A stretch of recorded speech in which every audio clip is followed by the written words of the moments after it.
ഏവർക്കും സ്നേഹവന്ദനം. നമ്മൾ ദൈവത്തെക്കുറിച്ചുള്ള കാര്യങ്ങളാണല്ലോ പഠിച്ചുകൊണ്ടിരിക്കുന്നത്. ദൈവത്തെക്കുറിച്ചുള്ള പഠിപ്പിക്കലുകളിലാണ് ബൈബിളിൻ്റെ സുപ്രധാനമായ ഉപദേശം തന്നെ. ബൈബിൾ ഏകദൈവത്തെ ആരാധിക്കുവാനായിട്ട് നമ്മളെ പഠിപ്പിക്കുന്നതോടൊപ്പം തന്നെ ദൈവത്തിൻ്റെ എല്ലാ ശ്രേഷ്ഠ ഗുണങ്ങളെപ്പറ്റിയും നമ്മെ അറിയിക്കുന്നുണ്ട്. ദൈവ സ്വഭാവത്തോടുള്ള ബന്ധത്തിലാണ് ബൈബിൾ കൈകാര്യം ചെയ്യുന്നത്. നമുക്കറിയാം, ബൈബിളിൽ നിരവധി വിഷയങ്ങളുണ്ട്. ഈ വിഷയങ്ങളെല്ലാം തന്നെ ദൈവത്തിൻ്റെ സ്വഭാവവുമായിട്ട് ബന്ധപ്പെട്ടാണ് നമുക്ക് ബൈബിളിൽ മനസ്സിലാക്കാനായിട്ട് സാധിക്കുന്നത്. ദൈവ സ്വഭാവത്തിൻ്റെ വെളിച്ചത്തിലാണ് പാപത്തിൻ്റെ സ്വഭാവം, ക്രിസ്തു മൂലമുള്ള രക്ഷയുടെ ആവശ്യകത എന്നിവയെക്കുറിച്ച് നമുക്ക് മനസ്സിലാക്കാനായിട്ട് സാധിക്കുന്നത്. അപ്പം ദൈവം കൃപാലു ആയതുകൊണ്ട് എപ്രകാരം ക്രിസ്തു മുഖാന്തരം പരിശുദ്ധാത്മാവിലൂടെയും താൻ തന്നെ നമുക്കായി നൽകപ്പെടുന്നുവെന്ന വസ്തുത നമുക്ക് മനസ്സിലാക്കുവാനായി ദൈവം കൃപ തരുന്നു. ദൈവം തന്നിൽ തന്നെ ആരായിരിക്കുന്നുവോ എന്നതിനെ ആശ്രയിച്ചാണ് സകലവും. ഇവൻ ദൈവത്തിൻ്റെ സ്വഭാവത്തിൻ്റെ വെളിച്ചത്തിലാണ് മനുഷ്യൻ്റെ പ്രകൃതി, അവൻ്റെ വിധി നിർണായകത്വം, ഇതെല്ലാം തന്നെ നമുക്ക് വിലയിരുത്തുവാനായിട്ട് സാധിക്കുന്നത്. അപ്പോൾ ദൈവം ഏകനെന്ന് നാം വിശ്വസിക്കുന്നു. ഒരു കാര്യം നമ്മൾ ഓർക്കണം, വിഗ്രഹ ആരാധികളായിട്ടുള്ള ഒരു ജാതീയ വ്യക്തി പോലും തൻ്റെ വിഗ്രഹത്തെക്കുറിച്ച് അങ്ങനെ പറയാൻ കഴിയുന്ന കാര്യമാണത്. എല്ലാവരും ഇപ്പം നിരവധി ദേവീദേവന്മാരെ ആരാധിക്കുന്നവരും പറയും ദൈവം ഏകനാണ്.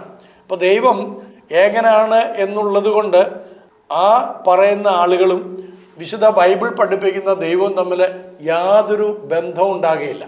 അപ്പോൾ ദൈവം നീതിമാനും പരിശുദ്ധനും സ്വയം ഭൂവായവനുമാണെന്ന് നമുക്ക് അറിയാം.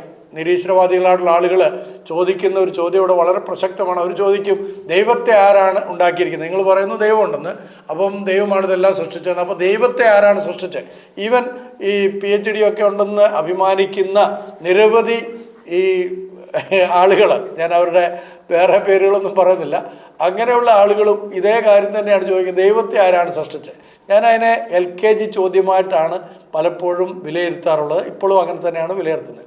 അപ്പം ഏക ദൈവ സ്വഭാവത്തെ സംബന്ധിച്ച ഈ ഒരു ചോദ്യം നമ്മൾ വേദപുസ്തകത്തിൽ നിന്ന് പഠിക്കുന്നതോടൊപ്പം തന്നെ വേറെ ഒരു കൂട്ടരെ കുറിച്ചും കൂടെ, അല്ലെങ്കിൽ അവരുടെ പഠിപ്പീരിനെ കുറിച്ചും കൂടെ നാം അറിയണം.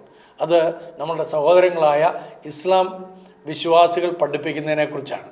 അപ്പോൾ ഞാനിന്ന് ആഗ്രഹിക്കുന്നത് ഇസ്ലാമിൽ ദൈവത്തെക്കുറിച്ച് പറഞ്ഞിരിക്കുന്നതും ബൈബിളിൽ ദൈവത്തെക്കുറിച്ച് പറഞ്ഞിരിക്കുന്നതുമായിട്ടുള്ള കാര്യങ്ങളെ ഒരു താരതമ്യ പഠനത്തിന് വേണ്ടിയിട്ടാണ്. അത് വളരെ അത്യാവശ്യമാണ്. കാരണം ആളുകൾക്ക് വളരെ തെറ്റിദ്ധാരണയുണ്ട്. ഈവൻ മുസ്ലിം സഹോദരങ്ങൾ എൻ്റെ സ്നേഹിതന്മാരാണ്, അവർ നല്ല പങ്ക് ആളുകൾ.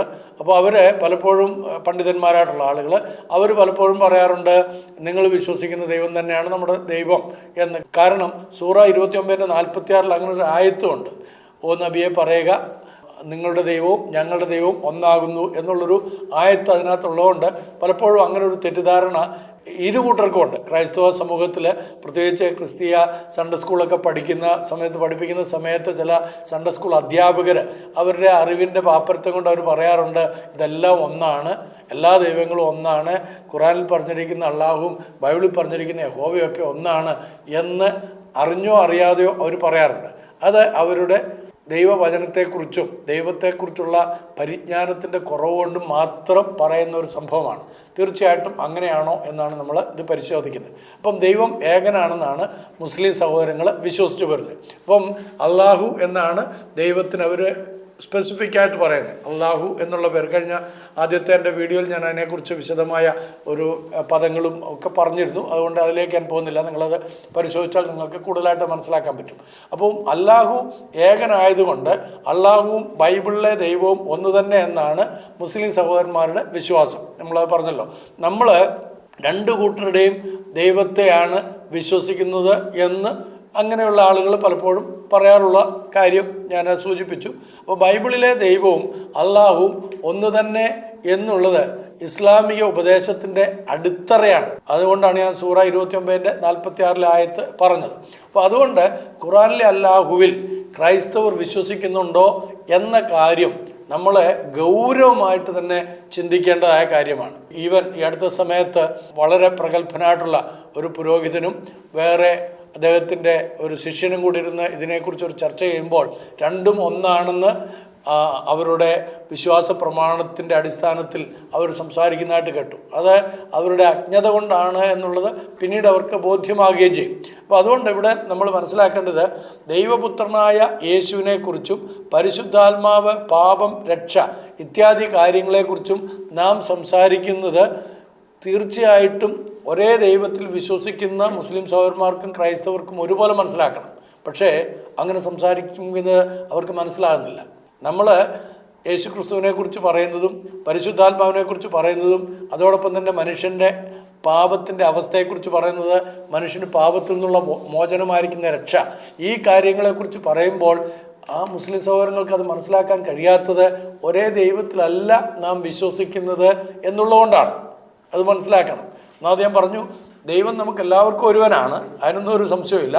എല്ലാ മനുഷ്യരെയും ഒരേ ദൈവമാണ് സൃഷ്ടിച്ചത്. പക്ഷേ നമ്മുടെ വിശ്വാസത്തിൻ്റെ അടിസ്ഥാനത്തിൽ, ദൈവത്തെക്കുറിച്ചുള്ള നമ്മുടെ കാഴ്ചപ്പാടിൻ്റെ അടിസ്ഥാനത്തിൽ, ദൈവം ദൈവത്തെക്കുറിച്ച് വെളിപ്പെടുത്തി തന്നിരിക്കുന്ന വെളിപ്പാടിൻ്റെ അടിസ്ഥാനത്തിലാണ് നമ്മളിപ്പോൾ സംസാരിക്കുന്നത്. അപ്പോൾ ദൈവത്തിൻ്റെ പ്രകൃതി അല്ലെങ്കിൽ നേച്ചർ ഓഫ് ഗാഡ്, അതേപോലെ ദ ക്യാരക്ടർ ഓഫ് ഗാഡ്, ദൈവത്തിൻ്റെ സ്വഭാവം, ദൈവത്തിൻ്റെ ആക്ടിവിറ്റീസ്, പ്രവർത്തനങ്ങൾ ഇത്യാദി കാര്യങ്ങളെ ആശ്രയിച്ചാണ് നമ്മൾ കൃത്യമായ ഒരു പഠനം നടത്തേണ്ടത്.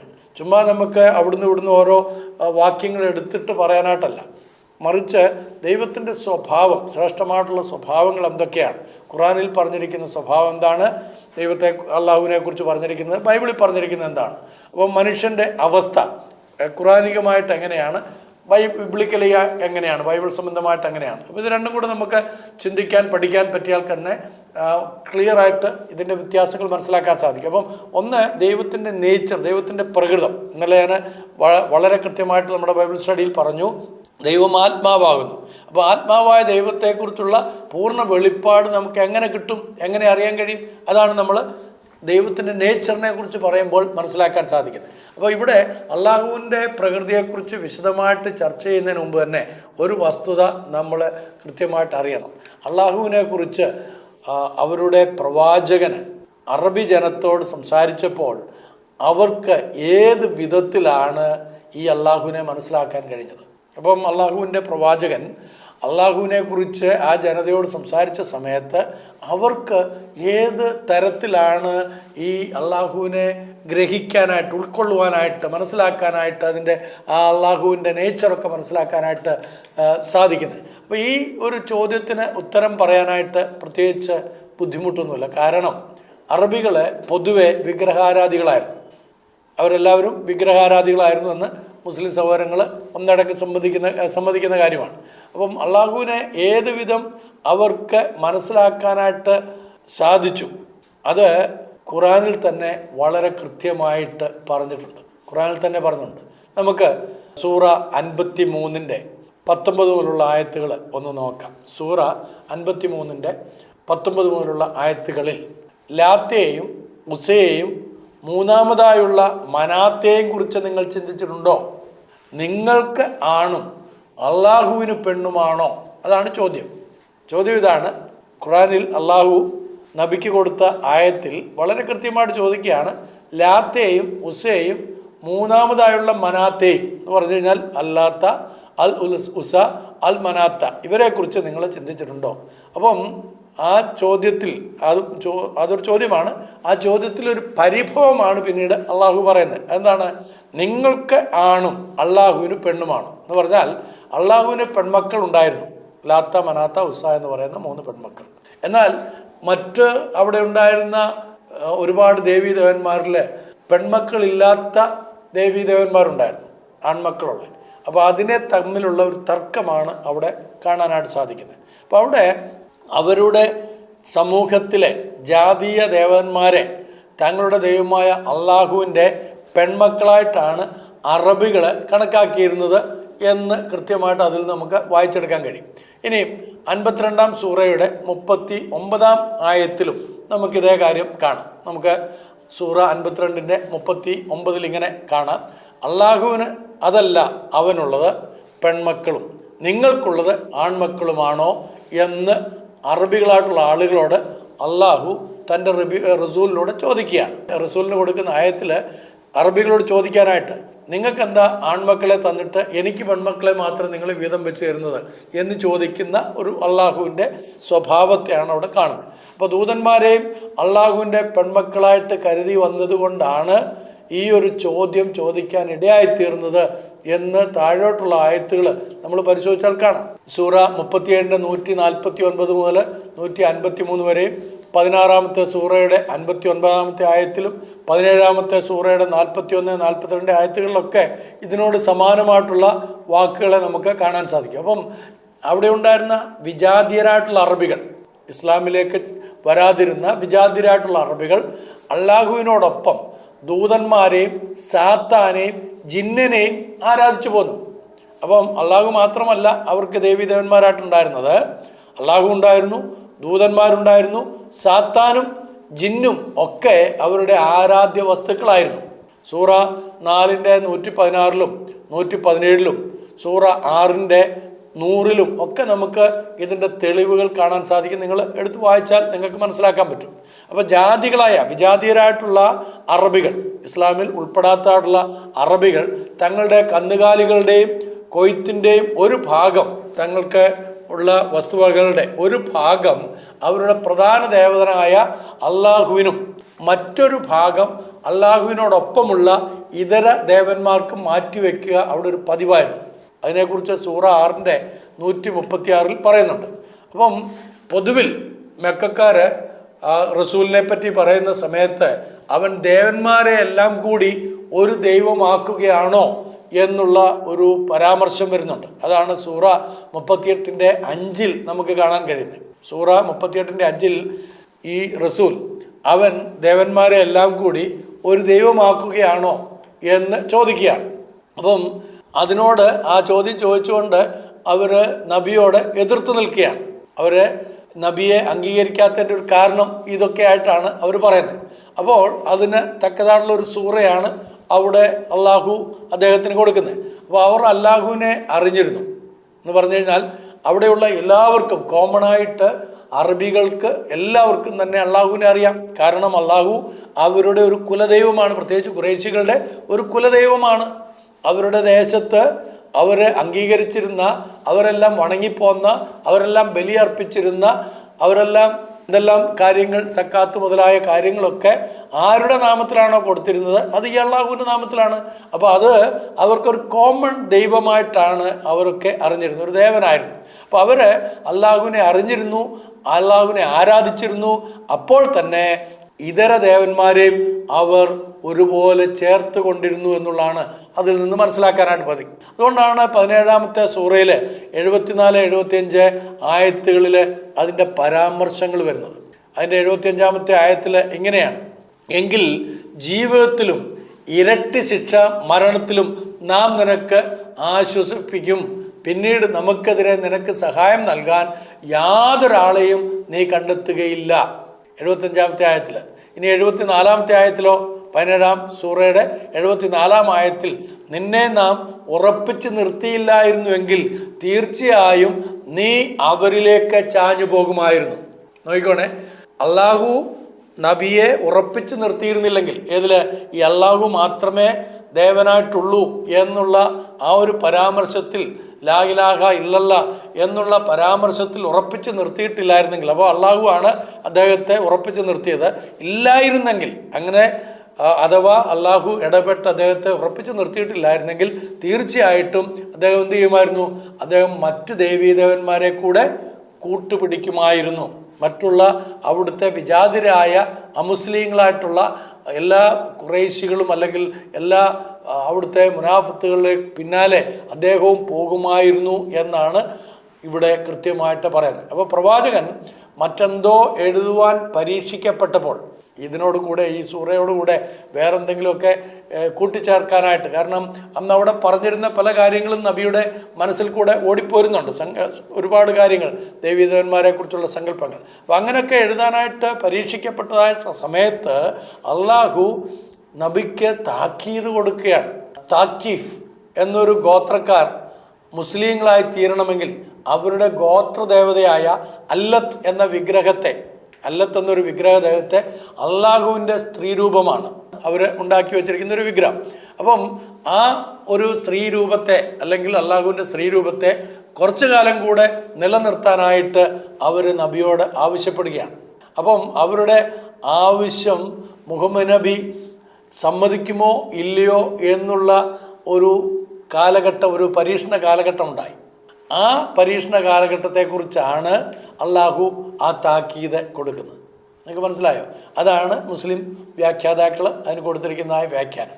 അപ്പം ജാതീയ അറബികൾ ആപത്തുകളിലോ അനർത്ഥങ്ങളിലോ അകപ്പെടുന്നതായ സന്ദർഭത്തിൽ അവരുടെ പരമോന്നതനായിട്ടുള്ള കുലദൈവമായ അള്ളാഹുവിനെ വിളിച്ചപേക്ഷിക്കുന്ന സമയത്ത് ഏതെങ്കിലും തരത്തിൽ അവർ വിടുവിക്കപ്പെടുകയാണെങ്കിൽ, രക്ഷപ്പെടുകയാണെങ്കിൽ ഉടനെ എന്തു ചെയ്യും? ഈ അള്ളാഹുവിനെ വിളിച്ചപേക്ഷിച്ചിട്ടുള്ള അങ്ങനെയുള്ള ആളുകൾ എന്ത് ചെയ്യുമെന്നറിയാമോ? ആ അള്ളാഹുവിനോടൊപ്പം മറ്റു പലരെയും ചേർത്ത് ആരാധിച്ചു വന്നതായിട്ട് സുജൂദുകളൊക്കെ നടക്കുകയും ചെയ്യും. അപ്പോൾ അതിനെക്കുറിച്ച് അള്ളാഹുവിൻ്റെ റസൂല് വളരെയധികം ആവലാതിപ്പെടുന്നതായിട്ട് സൂറ 6:64, 17 69, 29 65, 36 33, 31 39, 11 ആയത്തുകളിൽ നമുക്ക് കൃത്യമായിട്ട് കാണാൻ സാധിക്കും. അപ്പം ഈ പറയുന്ന അള്ളാഹു ഏകനാണെന്ന് അവർ വിശ്വസിക്കുന്നില്ല എന്നാണ് അതിൽ നിന്ന് മനസ്സിലാക്കുന്നത്. അവര് മറ്റ് പലതിൻ്റെ കൂട്ടത്തിൽ ഒരുവനായിട്ടാണ് അള്ളാഹുവിനെ കണ്ടുകൊണ്ടിരുന്നത്. അങ്ങനെ തന്നെയാണ് അവർ അള്ളാഹുവിന് നിസ്കാരം നടത്തുന്നതോടൊപ്പം തന്നെ, അല്ലെങ്കിൽ സുജൂദ് കൊടുക്കുന്നതോടൊപ്പം തന്നെ, അല്ലെങ്കിൽ അള്ളാഹുവിനോട് പ്രാർത്ഥിക്കുന്നതോടൊപ്പം തന്നെ മറ്റ് ദൈവദേവന്മാരോട് പ്രാർത്ഥിക്കുകയും സുജൂദുകളൊക്കെ അർപ്പിക്കുകയും ചെയ്യുന്നത്. അപ്പോൾ അള്ളാഹു ശാരീരികമായിട്ട് സ്ത്രീ ദൂതന്മാരെ ജനിപ്പിച്ചിട്ടുണ്ടെന്ന് വരെ ഈ അറബികൾ ആ കാലത്തെ പറയുമായിരുന്നു. അപ്പോൾ അവർ വിശ്വസിക്കുന്നത് പുരുഷ ജിന്നുകളും അതേപോലെ തന്നെ സ്ത്രീ ജിന്നുകളും ഉണ്ടായിരുന്നു എന്നുള്ളതൊക്കെയാണ്. അല്ലെങ്കിൽ പുരുഷ ദൂതന്മാരും മലക്കുകളും സ്ത്രീ മലക്കുകളും ഉണ്ടായിരുന്നുവെന്ന് സൂറ 37 152, 43 16 ഇതൊക്കെ നമുക്ക് വായിക്കുമ്പോൾ വളരെ കൃത്യമായിട്ടായി കാണാൻ കഴിയും. അപ്പോൾ അള്ളാഹു അക്ഷരീകമായി ഈ ദൂതന്മാരെ സൃഷ്ടിച്ചു എന്ന പ്രസ്താവനയെ ഗണ്ണിച്ചുകൊണ്ടാണ് അള്ളാഹു ജനിച്ചവനല്ലെന്നും അവൻ ജനിപ്പിക്കുന്നില്ല എന്നും ഖുർആൻ പ്രസ്താവിക്കുന്നത്. ആ ഒരു വാക്യമാണ് യേശുക്രിസ്തുവിനെ കുറിച്ച് പറയുമ്പോൾ മുസ്ലിം സഹോദരന്മാർ പലപ്പോഴും എടുത്ത് ഉദ്ധരിക്കാറുള്ളത്. അവർ സൂറ 112:3, അതായത് സൂറ 112:3 അവർ പറയുന്നത് എന്താണ്? അള്ളാഹു ജനിച്ചവനല്ല, അവൻ ആരെയും ജനിപ്പിക്കുന്നുമില്ല. അപ്പം അത് പറയുന്നതിൻ്റെ കാരണം എന്താണ്? അതിൻ്റെ കാരണം അന്നത്തെ സമൂഹം, അറബികൾ പൊതുവിൽ, അവിടുത്തെ ഖുറൈശികളും അല്ലാത്ത എല്ലാവരും ചേർന്ന് അവരൊക്കെ വിശ്വസിച്ചു കൊണ്ടിരുന്നത് അള്ളാഹുവിന് ആൺകുട്ടികൾ എന്ന് വെച്ചാൽ ആൺമലക്കുകളും മലക്കുകളും ഉണ്ടായിരുന്നു. അപ്പോൾ അതിനെ തിരസ്കരിച്ചുകൊണ്ടാണ് ഈ ഒരു ആയത്ത് ഇറങ്ങിയിരിക്കുന്നത്. ഈ ആയത്തിൽ പറയുന്നത് എന്താണ്? അള്ളാഹു ജനിച്ചവനല്ല, അവൻ ആരെയും ജനിപ്പിക്കുന്നുമില്ല. അപ്പം അതിനെ യേശുക്രിസ്തുവിൻ്റെ ജനനത്തോട് ബന്ധപ്പെടുത്തി പറയുമ്പോഴാണ് ഏറ്റവും വലിയ പ്രശ്നം ഉണ്ടാകുന്നത്. അത് മനസ്സിലായിക്കോണം. യേശുക്രിസ്തുവിനെ ജനിപ്പിച്ചു എന്നൊക്കെ പറയുമ്പോൾ അക്ഷരികമായിട്ട് ഭാര്യയും ഭർത്താവും തമ്മിലുള്ള ബന്ധത്തിൽ കൂടെ രൂപപ്പെട്ടു എന്നുള്ള അർത്ഥത്തിലാണ്. ആ കോണ്ടക്സ്റ്റ് അല്ല ഈ പറഞ്ഞിരിക്കുന്ന ആയത്തിനുള്ളത്. മറിച്ച് ഇത് അള്ളാഹു പെൺമാലാകമാരെയും ആൺമാലാകമാരെയും അതുപോലെ സ്ത്രീ ജിന്നുകളെയും പുരുഷ ജിന്നുകളെയും ഒക്കെ ജനിപ്പിച്ചു എന്ന് അവരുടെ ഇടയിലുണ്ടായിരുന്ന ഒരാശയത്തെ എതിർത്തുകൊണ്ടാണ് ആയത്ത് വന്നിരിക്കുന്നത്. അല്ലാതെ അത് യേശുക്രിസ്തുവിനെ കുറിച്ചുള്ളതല്ല. അത് ക്രൈസ്തവരും അറിയണം, എൻ്റെ മുസ്ലിം സഹോദരങ്ങളും കൃത്യമായിട്ട് മനസ്സിലാക്കിയാൽ നന്നായിരുന്നു എന്ന് ഞാൻ ആശിക്കുന്നു. അപ്പം ജാതികളായ അറബിയർ, വിജാതിരായിട്ടുള്ള എന്ന് പറഞ്ഞാൽ ഇസ്ലാം അല്ലാത്ത അറബിക്കാർ അള്ളാഹുവിനെ ആരാധിച്ചിരുന്നു എന്ന രീതിയിൽ ആരാധിച്ചിരുന്നു എന്നുള്ളതിനകത്ത് നമുക്ക് ആർക്കും തർക്കമില്ല. എന്നാൽ താൻ മാത്രം അള്ളാഹു എന്ന ഒരു മുൻ പ്രാധാന്യത ഒന്നും തന്നെ അദ്ദേഹം നൽകിയിരുന്നില്ലെന്നും നമുക്കറിയാനായിട്ട് സാധിക്കും. ഇപ്പോൾ ഉദാഹരണം പറഞ്ഞു കഴിഞ്ഞാൽ ഈ അള്ളാഹു ആരംഭകാലം മുതൽ തന്നെ ഏകനായിരുന്നു എന്ന് അവരാരും വിശ്വസിക്കുന്നില്ല, ഇസ്ലാമും വിശ്വസിക്കുന്നില്ല. അതതിൻ്റെ സത്യം. അപ്പം മെക്കയിലെ അറബിയരുടെ പൂജ്യദേവനായിരുന്നു അള്ളാഹു.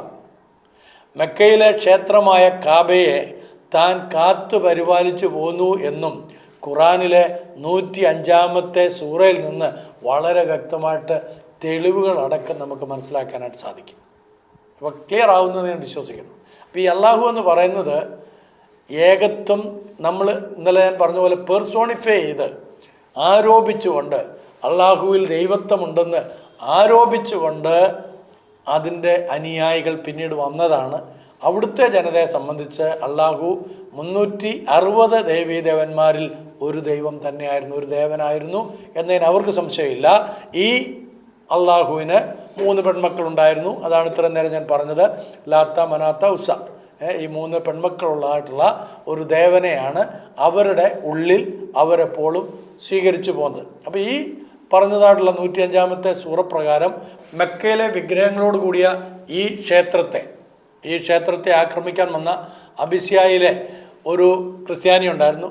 അപ്പം അദ്ദേഹത്തിൻ്റെ സൈന്യവും ആയിട്ട് അദ്ദേഹം വരികയും അവരാക്രമിക്കാൻ ശ്രമിക്കുകയും ചെയ്തു. എന്നാൽ അള്ളാഹു അവരെ ആ ആക്രമണത്തിൽ നിന്ന് രക്ഷിച്ചു, കാത്ത് പരിപാലിക്കുകയുണ്ടായി.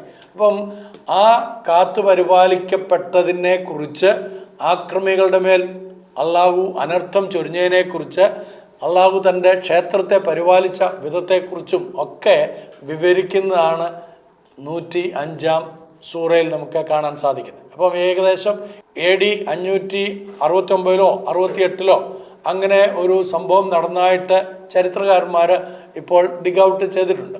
അപ്പം മേൽ പറഞ്ഞായിട്ടുള്ള ഈ വിവരങ്ങളിൽ നിന്നൊക്കെ നമുക്ക് ഒരു കാര്യം വളരെ കൃത്യമായിട്ട് മനസ്സിലാക്കാൻ സാധിക്കും. അതായത് കാബയിലെ ആരാധനയിൽ അള്ളാഹുവിനോടൊപ്പം അല്ലത്തിനെയും, അത് മറന്നു പോരുത്, ലാത്ത, മനാത്ത, ഉസ്സ എന്ന് പറയുന്നത് അള്ളാഹുവിൻ്റെ പെൺമക്കളും, അല്ലത്ത് എന്ന് പറയുന്നത് സ്ത്രീ ദൂതന്മാരെയും സാത്താനെയും ജിന്നിനെയും എല്ലാം അള്ളാഹുവിനോടൊപ്പം അവർ ഉൾപ്പെടുത്തിയിരുന്നു എന്നുള്ളതിൻ്റെ തെളിവാണ്. അപ്പോൾ ഈ നിലയിലാണ് അവൻ ആദ്യം അറിയപ്പെട്ട ആര്?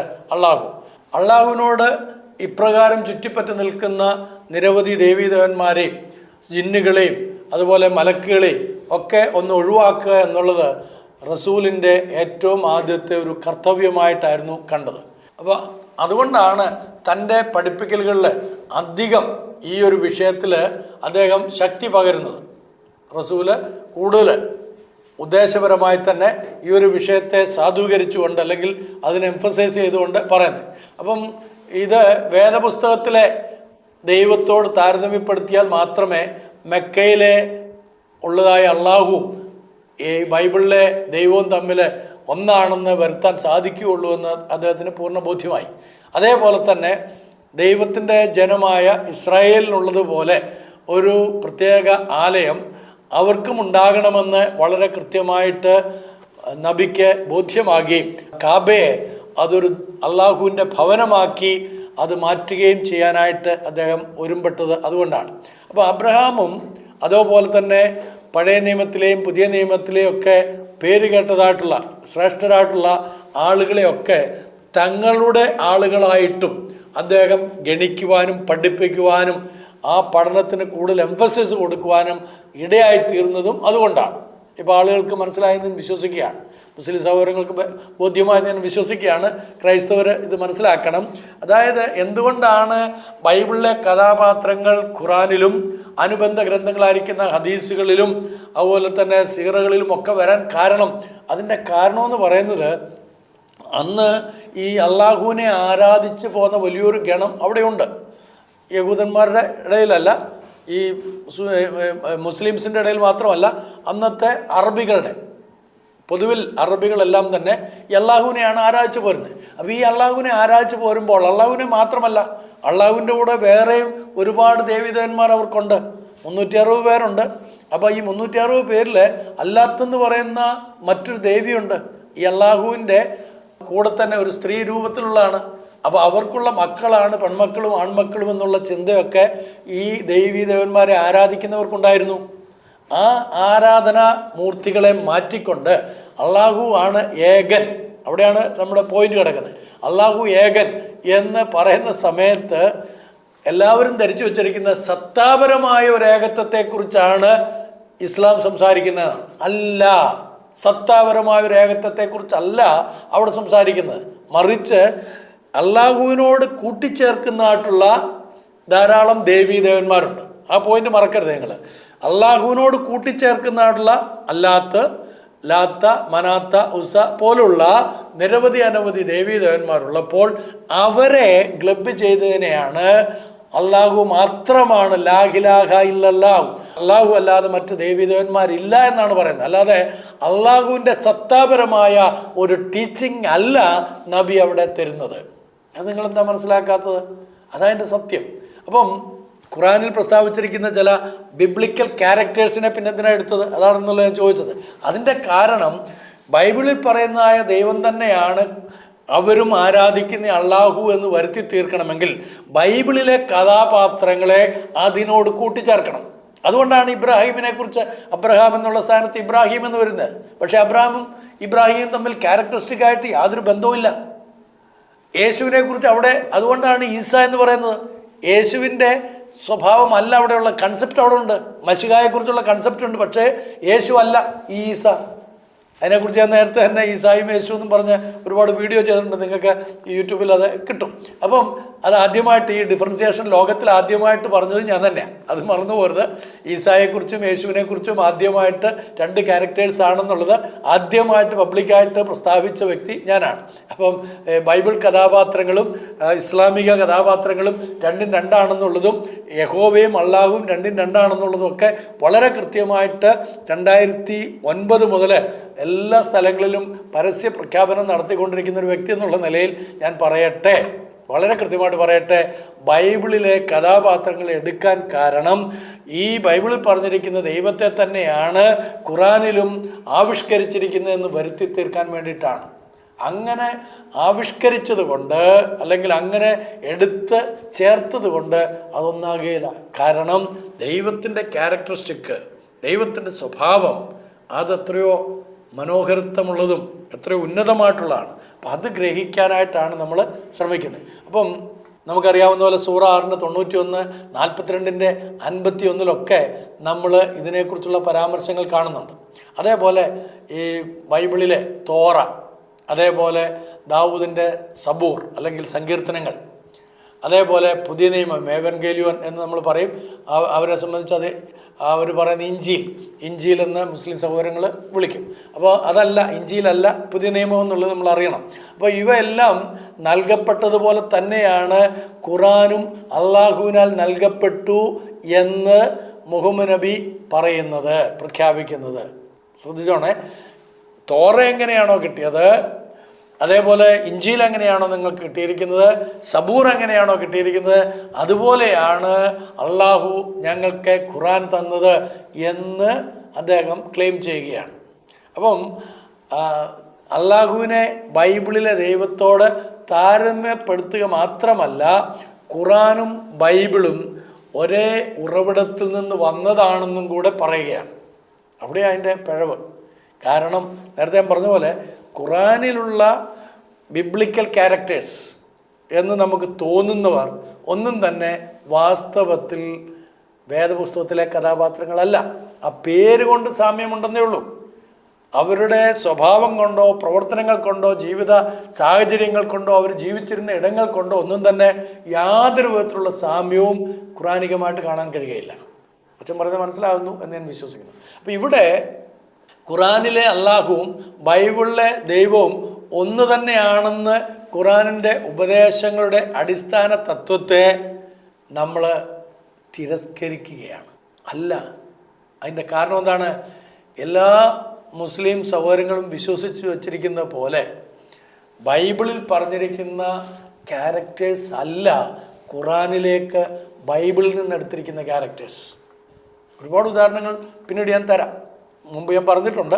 ഇപ്പോൾ നമ്മുടെ വിഷയം അതല്ലാത്തതുകൊണ്ട് ഞാൻ അതിലേക്ക് പോകുന്നില്ല. ഞാൻ അതിനെ ഉദാഹരിച്ചത് ഈസായുടെ കാര്യം മാത്രമാണ്. ഈസ എന്ന് നിങ്ങൾ വിളിക്കുന്ന വ്യക്തിയും യേശു ക്രിസ്തുവും തമ്മിൽ യാതൊരു ബന്ധവുമില്ല. ഇനിയും ഈസായുടെ ഉമ്മയായിട്ട് അല്ലെങ്കിൽ മാതാവായിട്ട് മുസ്ലിം സഹോദരന്മാർ മാനിക്കുന്നതായിട്ടുള്ള മറിയം, ആ മറിയവും യേശുവിൻ്റെ മാതാവായിരിക്കുന്ന മറിയവും തമ്മിൽ യാതൊരു ബന്ധവുമില്ല. അതൊക്കെ ഞാൻ നേരത്തെ വളരെ കൃത്യമായിട്ട് പറഞ്ഞിട്ടുള്ളതാണ്. വീണ്ടും ഞാനത് കൃത്യമായി നിങ്ങൾക്ക് രേഖാമൂലം തരുന്നതായിരിക്കും. അപ്പോൾ എല്ലാ മുസ്ലിങ്ങളും ഇങ്ങനെ തെറ്റായി മനസ്സിലാക്കി വച്ചിരിക്കുകയാണ്. അപ്പോൾ ഈ ആശയം മനസ്സിൽ വെച്ചാണ് ഈ വിഗ്രഹാരാധികളോടും ക്രിസ്ത്യാനികളോടും യഹൂദന്മാരോടും മുഹമ്മദ് നബി അന്ന് സംസാരിച്ചത്. ഇങ്ങനത്തെ ഒരു ആശയം അദ്ദേഹത്തിൻ്റെ മനസ്സിലുണ്ടായിരുന്നു. അത് അദ്ദേഹം പ്രകടിപ്പിക്കുകയായിരുന്നു വാസ്തവത്തിൽ. അപ്പോൾ ഇത് വാസ്തവത്തിൽ സത്യമാണോ? ഖുർആൻ നമ്മുടെ സഭകളിൽ വായിക്കുവാനായിട്ട് നമ്മൾ ആരെങ്കിലും താല്പര്യപ്പെടുമോ? വായിക്കുന്നതിനും പഠിക്കുന്നതിനൊന്നും ഒരു കുഴപ്പമില്ല കേട്ടോ. ഖുർആൻ വായിക്കണം, നിങ്ങൾക്ക് മനസ്സിലാക്കാവുന്നിടത്തോളം കാര്യങ്ങൾ മനസ്സിലാക്കണം. ഞാനത് വായിക്കാറുണ്ട്. ഇപ്പോഴും ഞാൻ ഖുർആനിലെ ആയത്തുകളാണല്ലോ നിങ്ങൾക്ക് വായിച്ചു തന്നത്. അപ്പോൾ അത് വായിക്കുന്നതിനൊന്നും കുഴപ്പമില്ല. പക്ഷേ അതും വേദപുസ്തകവും തമ്മിൽ യാതൊരു ബന്ധവുമില്ല.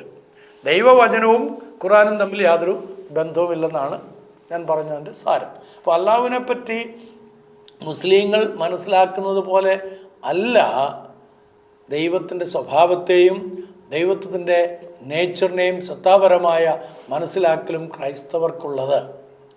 നാം എല്ലാവരും ഏകദൈവ വിശ്വാസികളാണ്.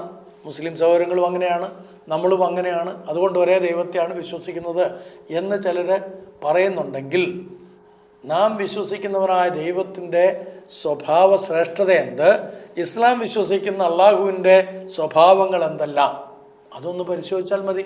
ആ വ്യത്യാസം നമുക്ക് മനസ്സിലാവും. അപ്പം നാം എല്ലാവരും ഒരേ ദൈവത്തിലല്ല വിശ്വസിക്കുന്നത്. എല്ലാവരും ഏകദൈവ വിശ്വാസികളാണെന്ന് പറയുന്നെങ്കിലും ആ ഒരേ ദൈവത്തിലല്ല, സത്യദൈവത്തിലല്ല എല്ലാവരും വിശ്വസിക്കുന്നത്. ഓക്കെ. മാത്രവുമല്ല, ക്രിസ്ത്യാനികളെ സംബന്ധിച്ചിടത്തോളം അവർ ദൈവത്തിൻ്റെ ഏകത്വത്തിലുള്ള നാനാത്വത്തിൽ വിശ്വസിക്കുന്നു. മറ്റേത് അവർ ഏകൻ എന്ന് പറയുമ്പോൾ അവർക്ക് എണ്ണ തൊട്ട് കാണിക്കാം. ഒരു ദൈവം അല്ലാഹു, 360 ദേവന്മാരിൽ ഒരൊറ്റ ദൈവം, ഇതാണ് ലാ ഇലാഹ ഇല്ലല്ലാ എന്നവർ പറയുന്നത്. എന്നാൽ ക്രിസ്തീയ വിശ്വാസിയെ സംബന്ധിച്ച്, യേശു ക്രിസ്തുവിൽ വിശ്വസിക്കുന്ന ഒരാളെ സംബന്ധിച്ച് പിതാവും പുത്രനും പരിശുദ്ധാത്മാവുമായ ഏക സത്യ നിത്യ ദൈവത്തിലുള്ള വിശ്വാസം ഏകത്വത്തിലെ നാനാത്വത്തെ വെളിപ്പെടുത്തുന്നതാണ്. ഒരേ സത്തയിൽ മൂന്നാളത്വങ്ങൾ അന്തർലീനമായിരിക്കുന്നു എന്ന് ദൈവത്തിൻ്റെ വെളിപ്പെടുത്തൽ കൊണ്ട് നമുക്ക് മനസ്സിലാക്കിയത് കൊണ്ടാണ്. അത് തിരുവചനം വളരെ കൃത്യമായി നമ്മളെ പഠിപ്പിക്കുന്നുണ്ട്. അത് നമ്മുടെ ഒരു പരമ്പരാഗതമായിട്ടുള്ള ആചാരമല്ല, മറിച്ച് ദൈവവചനത്തിൻ്റെ അടിസ്ഥാനത്തിൽ നമുക്ക് മനസ്സിലാക്കുന്നതായിട്ടുള്ള സത്യമാണ്. ദൈവവചനത്തിൻ്റെ അടിസ്ഥാനത്തിലൊരു ക്രിസ്തീയ വിശ്വാസിയുടെ ജീവിതത്തിൻ്റെ ഏറ്റവും ഉന്നതമായ അറിവാണ് ദൈവത്വത്തിൽ പിതാവും പുത്രനും പരിശുദ്ധാത്മാവുമായവൻ അന്തർലീനാണ്. ആ ദൈവം അവൻ ആത്മാവാണ്. ആത്മാവായ ദൈവത്തിൽ നിന്ന് ജഡാവതാരം എടുത്തു വന്നവനാണ് യേശു ക്രിസ്തു എന്നുള്ളത് മനസ്സിലായല്ലോ. അപ്പം സൂറ 5:76 പറയുന്ന പോലെ അല്ല നമ്മൾ ദൈവത്തെ മനസ്സിലാക്കുന്നത്. അപ്പോൾ പിതാവിൻ്റെ ഏകജാതനായ പുത്രനെയും പരിശുദ്ധാത്മാവിനെയും പറ്റി പറയുമ്പോൾ അള്ളാഹു ആണോ നമ്മുടെ ചിന്തയിൽ വരുന്നതെന്ന് നിങ്ങൾ ചിന്തിച്ചാൽ മതി. അപ്പോൾ അള്ളാഹുവിൻ്റെ പ്രകൃതി എന്താണ്?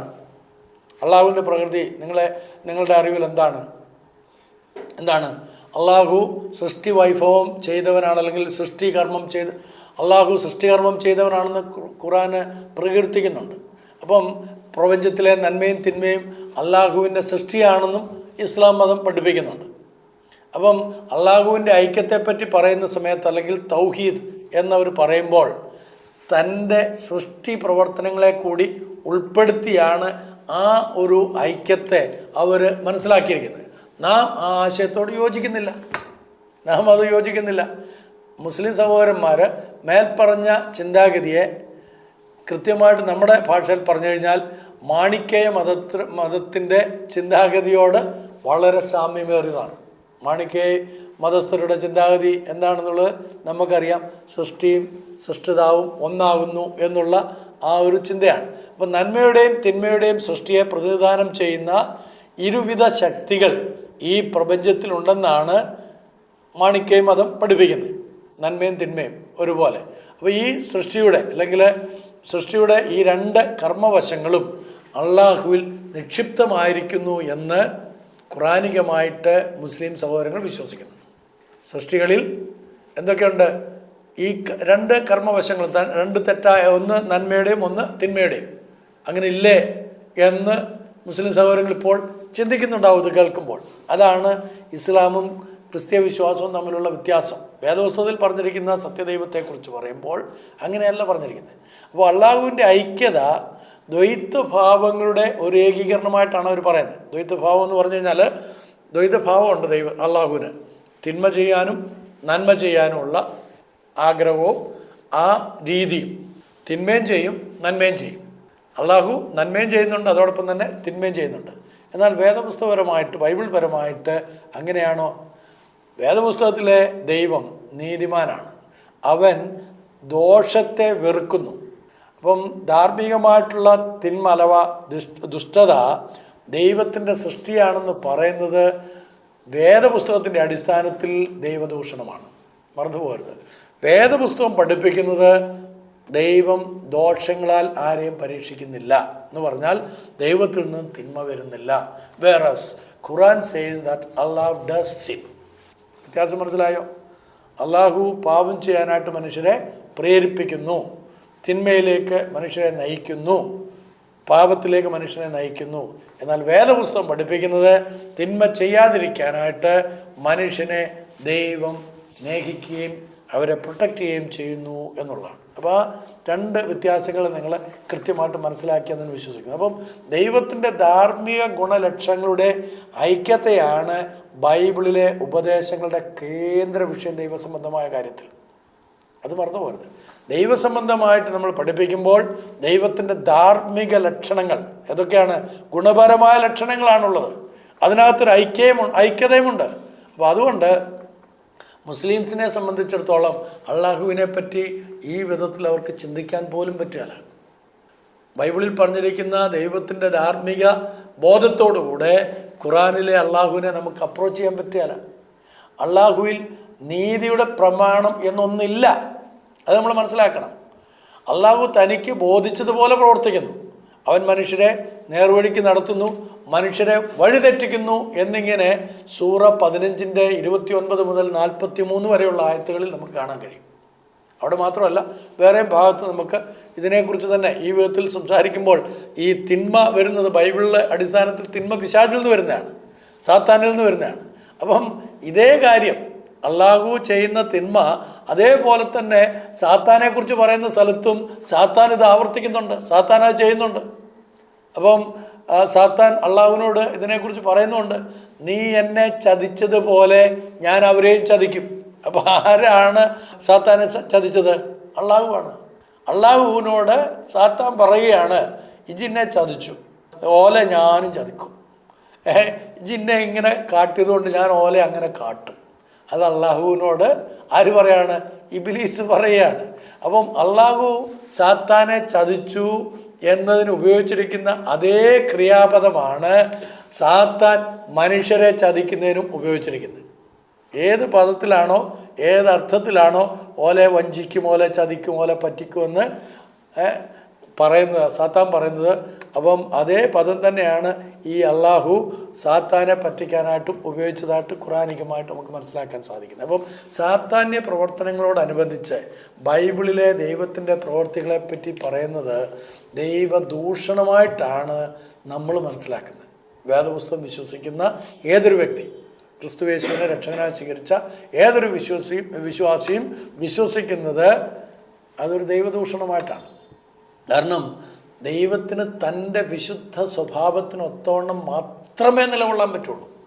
ദൈവത്തിന് എങ്ങനെയെങ്കിലുമൊക്കെ പ്രവർത്തിക്കാൻ പറ്റുകയില്ല. ദൈവത്തിൻ്റെ സ്വഭാവ ശ്രേഷ്ഠത എന്ന് പറയുന്നത് വിശുദ്ധിയാണ്, കളങ്കമില്ലാത്തതാണ്, അശുദ്ധമായതൊന്നുമില്ല.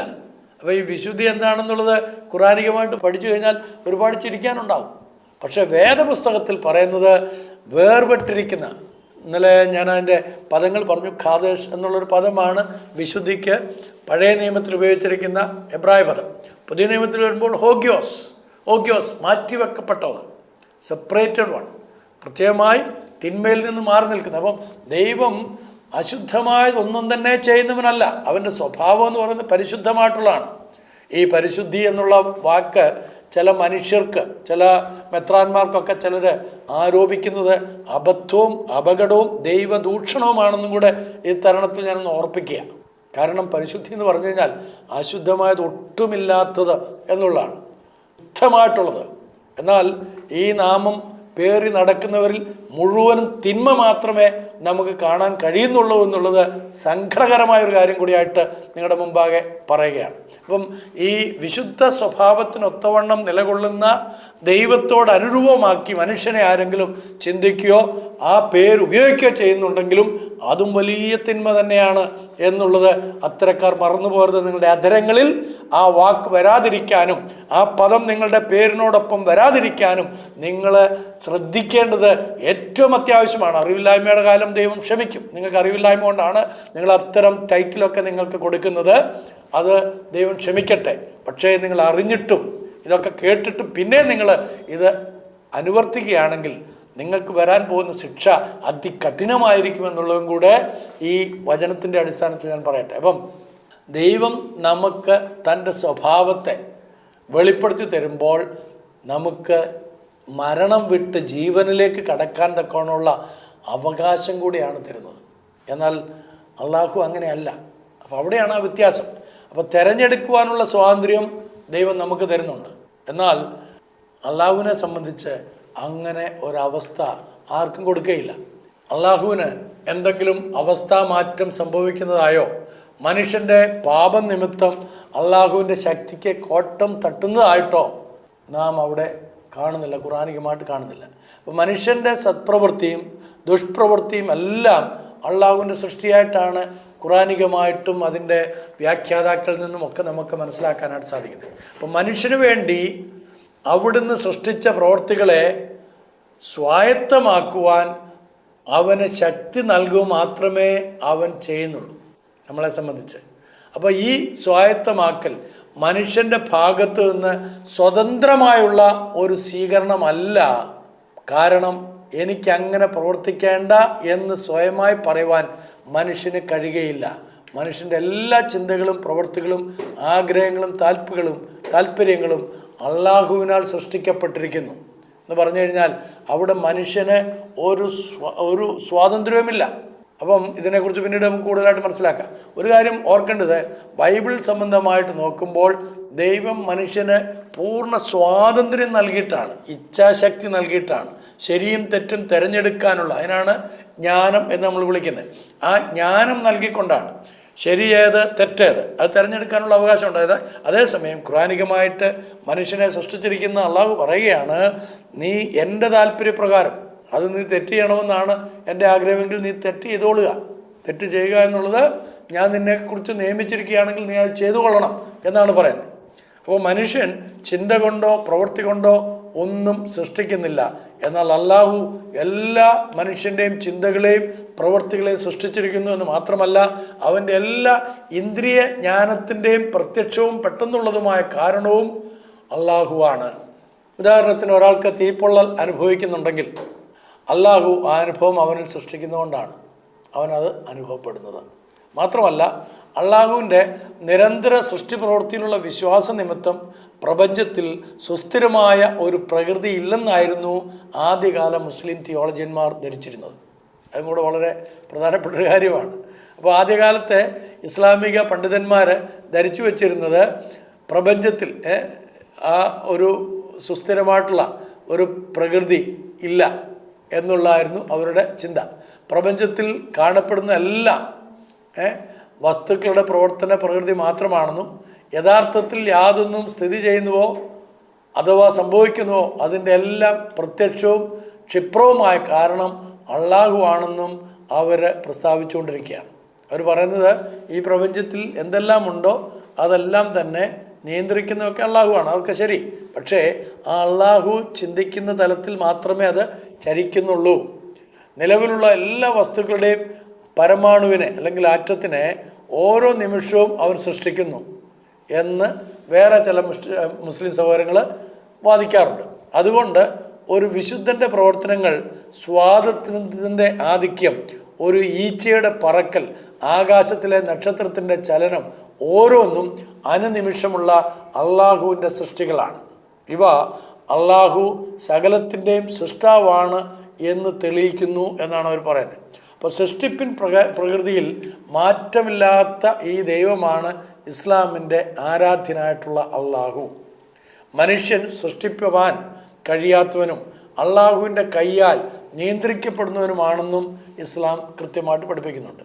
മനുഷ്യൻ അള്ളാഹുവിൽ നിന്ന് തികച്ചും വ്യത്യസ്തനാണെന്നും തനിക്കായി തന്നെ ഒരു പ്രവൃത്തിയോ ചിന്തയോ ഉത്ഭവമാക്കുവാൻ മനുഷ്യന് സാധിക്കയില്ല എന്നും അള്ളാഹുവിൻ്റെയും മനുഷ്യൻ്റെയും പ്രകൃതികൾ അന്യോന്യം വിരുദ്ധമാണെന്നും ഇസ്ലാം പറയുന്നതിൽ ഇല്ല. നമുക്ക് അത്ഭുതപ്പെടാനായിട്ടില്ല. ഇസ്ലാം പഠിപ്പിക്കുന്നത് അള്ളാഹുവിൻ്റെയും മനുഷ്യൻ്റെയും പ്രകൃതിയിൽ അന്യോന്യം വിരുദ്ധമാണ്, ഒന്നിച്ചു പോകുന്നതല്ല, യോജിച്ചു പോകുന്നതല്ല. അപ്പോൾ ദൈവം അഥവാ അള്ളാഹു അടുത്തുകൂടാത്തവനാണ്, മനുഷ്യൻ അവൻ്റെ പ്രകൃതം സംബന്ധിച്ച് യാതൊന്നും അറിയില്ല എന്ന് വളരെ കൃത്യമായിട്ട് ഖുർആൻ പറയുന്നു. എന്നാൽ ബൈബിളിൻ്റെ ഭാഷയിൽ പറഞ്ഞാൽ മനുഷ്യന് ദിവ്യ സ്വഭാവത്തിൽ പങ്കാളികളാകാൻ സാധിക്കും എന്നുള്ളതാണ് ബൈബിൾ പറയുന്നത്. അപ്പോൾ അതിൻ്റെ മറുവശം എന്താണ്? അങ്ങനെ ദിവ്യ സ്വഭാവത്തോട് അനുരൂപപ്പെടാൻ സാധിക്കുകയില്ല. അതാണ് ലാ ഷിർക്ക് ലാഹു എന്ന് പറഞ്ഞാൽ അവനിൽ യാതൊരു പങ്കാളിത്തവുമില്ല എന്ന് പറയുന്നത്. അവനിൽ, അള്ളാഹുവിൽ യാതൊരു പങ്കാളിത്തവുമില്ല. ലാ ഷരീഖ് ലാഹു, ലാ ഷരീഖ് ലാഹു എന്ന് പറഞ്ഞാൽ അവനിൽ യാതൊരു പങ്കാളിത്തവുമില്ല. അവനുമായിട്ട് നമുക്ക് യോജിച്ചു പോകാൻ കഴിയുകയില്ല. ആരുമായിട്ടാണ്? നമ്മുടെ സൃഷ്ടികർത്താവുമായിട്ട്. സൃഷ്ടികർത്താവിൻ്റെ സ്വഭാവത്തോട് നമുക്ക് അനുരൂപപ്പെടാൻ കഴിയുകയില്ല. എന്നാൽ ബൈബിള് ഞാൻ പറഞ്ഞതുപോലെ 2 പത്രോസ് 1-ാം അധ്യായത്തിൻ്റെ 4-ാം വാക്യത്തിൽ എന്താ പറയുന്നത്? കർത്താവിൻ്റെ ദിവ്യ സ്വഭാവത്തോട് നമ്മൾ പങ്കാളികളാകാൻ വേണ്ടിയിട്ടാണ് നമ്മൾ സൃഷ്ടിക്കപ്പെട്ടിരിക്കുന്നത്. അതിനു വേണ്ടിയിട്ടാണ് നമ്മൾ തിരഞ്ഞെടുക്കപ്പെട്ടിരിക്കുന്നത്. അതിനു വേണ്ടിയിട്ടാണ് നമ്മൾ വീണ്ടെടുക്കപ്പെട്ടിരിക്കുന്നത്. അതിനു വേണ്ടിയിട്ടാണ് നമ്മൾ വിശുദ്ധിയുടെ അനുഭവത്തിൽ ജീവിക്കുന്നത് എന്ന് വേദപുസ്തകം പഠിപ്പിക്കുന്നു. അപ്പം ഖുർആൻ പറയുകയാണ്, ഒരു മനുഷ്യൻ അള്ളാഹുവിൻ്റെ പ്രമാണങ്ങളെ പാലിക്കുന്നതായി തോന്നിയാലും അവനെ പർദീസയിൽ എത്തിക്കേണ്ട കടപ്പാടും നീതിബോധവും ഒന്നും അള്ളാഹുവിനില്ല. നിങ്ങൾ എത്ര നല്ല പ്രവൃത്തി ചെയ്തെന്ന് കൂട്ടിക്കോ, പക്ഷേ അള്ളാഹുവിന് തോന്നുകയാണ് ഇതൊന്നും പോരാ, ഇവനെ നമുക്ക് മാണ്ട എന്ന് തോന്നിയാൽ അവനെ പർദീസയിലേക്ക് കടത്തുകയില്ല. അപ്പം ഇത്തരം സഹജ ഗുണങ്ങൾ അള്ളാഹുവിന് ഉള്ളത് എന്ന് പറയുന്നത് യാഥാസ്ഥിതിക മുസ്ലിങ്ങൾ ഖണ്ഡിക്കാറുണ്ട്. അവർ പറയും അങ്ങനൊന്നുമല്ല, ദൈവത്തിന് അത്ര വലിയ ഗുണവിശേഷങ്ങളൊന്നും അല്ല എന്നൊക്കെ അവർ പറയും. മാത്രമല്ല അവൻ്റെ നീതിയെക്കുറിച്ച് സംസാരിക്കുന്നത് ദുരുപദേശമാണെന്ന് അവർ പറയാറുണ്ട്. അവർ പറയും നമുക്ക് അള്ളാഹുവിൻ്റെ നീതിയെക്കുറിച്ചൊന്നും പറയാൻ അവകാശമില്ല, അത് അള്ളാഹുവിൻ്റെ ഇൻഷാ അല്ലാഹ്, അള്ളാഹു നിശ്ചയിക്കുകയാണെങ്കിൽ എന്നേ അവർക്ക് പറയാൻ കഴിയുള്ളൂ. നിങ്ങൾ സൽപ്രവർത്തികൾ ചെയ്യുന്നുണ്ട്, നിങ്ങൾ സക്കാത്ത് കൊടുക്കുന്നുണ്ട്, നിങ്ങൾ നോമ്പ് നോക്കുന്നുണ്ട്, നിങ്ങൾ പിൽഗ്രീംസ് പോകുന്നുണ്ട്, ഒക്കെ ശരി. പക്ഷേ ഇതൊന്നും നിങ്ങളെ അള്ളാഹുവിൻ്റെ അടുക്കിലേക്ക്, പർദീസയിലേക്ക്, പർദീസായും സ്വർഗവും ഒക്കെ വേറെയാണ്.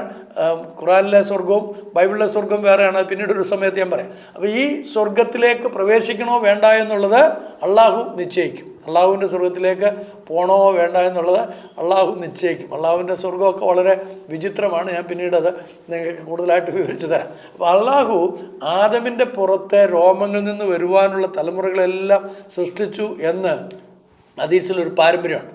അപ്പോൾ ഈ തലമുറകളെ കരയുന്നവർ എന്നും ചിരിക്കുന്നവർ എന്നും 2 കൂട്ടമായിട്ട് തിരിച്ചിരിക്കുന്നുവെന്നും ഖുർആൻ്റെ ഹദീസിൽ പറയുകയാണ്. അപ്പോൾ ചിരിക്കുന്നവരെ കാണിച്ചിട്ട് അള്ളാഹു പറഞ്ഞു, ഇവർ പർദീസിലേക്കുള്ളവരാണ്, ഇവരെ ഞാൻ ഗൗനിക്കുന്നില്ല. അപ്പോൾ പർദീസിലേക്കുള്ളവർ എന്ത് ചെയ്താലും അതൊരു കാര്യമില്ല. തുടർന്ന് കരയുന്നവരെ പറ്റി അവൻ പറഞ്ഞു, ഇവർ നരകത്തിലേക്കുള്ളവർ, ഇവരെ ഞാൻ ഗൗനിക്കുന്നില്ല.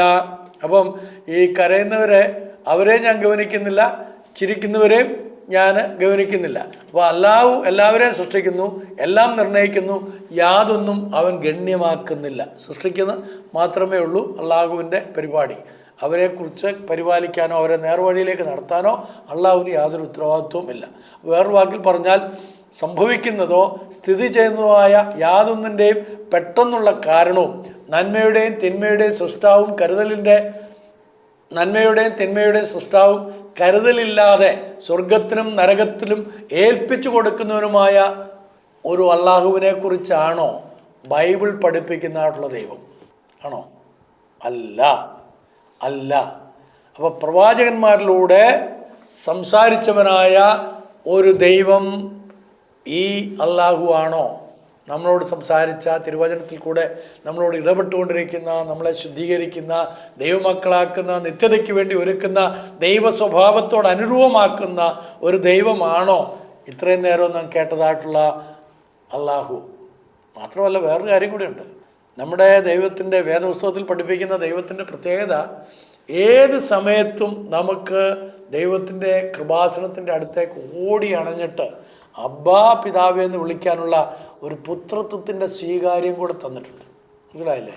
അപ്പം ഈ ഒരു അവസ്ഥയിൽ നമ്മളെ കർത്താവിൻ്റെ വചനം കൃത്യമായി ദൈവത്തെക്കുറിച്ചുള്ള ഉപദേശം തരുമ്പോൾ, ദൈവത്തെക്കുറിച്ചുള്ള സൽബുദ്ധി നമുക്ക് പറഞ്ഞു തരുമ്പോൾ, നാം ആരിൽ വിശ്വസിക്കണം, ആരോടൊപ്പം ജീവിക്കണം, വേദപുസ്തകം പഠിപ്പിക്കുന്ന സത്യദൈവത്തിൽ ആശ്രയിക്കണോ അതോ മനുഷ്യനുമായി യാതൊരു വിധത്തിലും ബന്ധപ്പെടുവാൻ താല്പര്യമില്ലാതെ സൃഷ്ടികർമ്മം ചെയ്തിട്ട് സ്വർഗത്തിന് വേണ്ടി ചിലരെയും നരകത്തിന് വേണ്ടി ചിലരെയും നിയമിച്ചിരിക്കുന്ന അള്ളാഹു എന്നുള്ള ആ ഖുറൈശികളുടെ കുലദൈവമായിരിക്കുന്ന 3 പെൺമക്കളുള്ള ലാത്ത, മനാത്ത, ഉസ എന്ന 3 പെൺമക്കളുള്ളതായ അള്ളാഹുവിനെ ആരാധിക്കണമോ?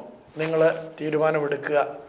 സത്യദൈവത്തെക്കുറിച്ച് തിരുവചനം പറയുന്ന സത്യമായ കാര്യങ്ങളെ ഉൾക്കൊണ്ട് ജീവിക്കുമ്പോഴാണ് ദൈവത്തിൻ്റെ മനോഹരത്തെ നമുക്ക് കൂടുതലായിട്ട് മനസ്സിലാക്കാൻ ഇടയാകുന്നത്. അടുത്ത സെഷനിൽ ഇതിൻ്റെ ബാക്കി ഭാഗം ഞാൻ നിങ്ങളോട് പങ്കുവെക്കുന്നതായിരിക്കും. ദൈവം നമ്മെ അനുഗ്രഹിക്കട്ടെ.